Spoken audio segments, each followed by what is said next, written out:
Chardonnay Element, suché víno ročníku 2023 z vinohradu Zoja, má nádhernú, elegant, slanovo-žltú farbu s jemným odtieňom do zlato-žltej. Vo vôni krásna medovo, ovocná a možno až taký jemne vyzretejšia aromatika robí z tohoto ovocného vína vynikajúceho partnera práve v gastronómii. Chuť vína obsahuje nádhernú kyselinku, šťapatá, citrusová, v závere trošku až krepová. Možno povedať, že toto víno je vo vôni aj v chuti krásne vyvážené.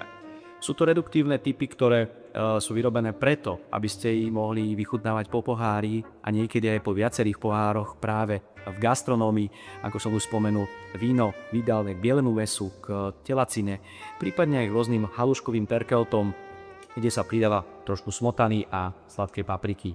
Vychutnajte ho pri teplote okolo 8 až 9 stupňov a doporučujem ho hlavne podávať na začiatku gastronomického stúmenia z jedlo. Na zdravie.